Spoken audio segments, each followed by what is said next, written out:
Hong Kong का visa लग जाता है? हांगकांग का वीजा भी लगता है। कैसे लगता है? हांगकांग का वीजा भी आपके डॉक्यूमेंट्स पे लगता है। पहले वो वीजा आपका अप्रूव होता है, बाद में आपने फीसें देनी होती।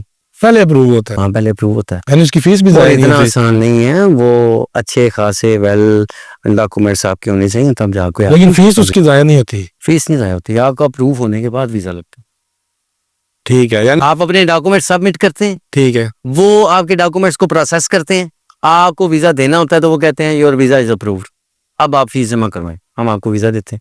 वाह, यानी वाहिद मुल्क है जिसकी फीस ही नहीं ज़्यादा। हाँ, फीस नहीं रहेगा। लेकिन वो किस बेस पे वीजा देते हैं? आप क्या एलिजिबल क्राइटेरिया? के लिए आपकी ट्रैवल हिस्ट्री होना बहुत मैटर करती है। ठीक है, सिंगल पहली कंट्री नहीं हो सकता? हाँ, पहली कंट्री नहीं हो सकती हांगकांग की। आप उठाएं और अपना वीजा अप्लाई कर लें, हांगकांग वीजा नहीं देता।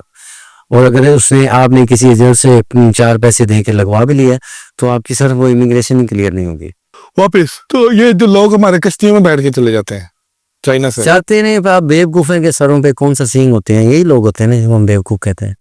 जाने वाले क्यों? जब हांगकांग वीजा ही नहीं देता तो फिर क्या करें? तो वीजा लेने के एलिजिबल बन जाए आप। उनकी जिंदगी क्या है मुझे बताएं, क्या जिंदगी है?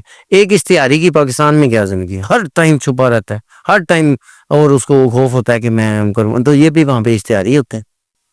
बड़े सख्त अल्फाज आपने यूज कर दिए हैं, ये मंडी वालों ने आपको छोड़ना नहीं है, सारे इश्तिहारी हैं उधर। हाँ तो ठीक है, इश्तिहारी हैं तो हमारा उनसे क्या काम है? हम तो उनसे हम तो उन्हें राइट इन्फॉर्मेशन दे रहे हैं, राइट गाइडलाइन दे रहे हैं।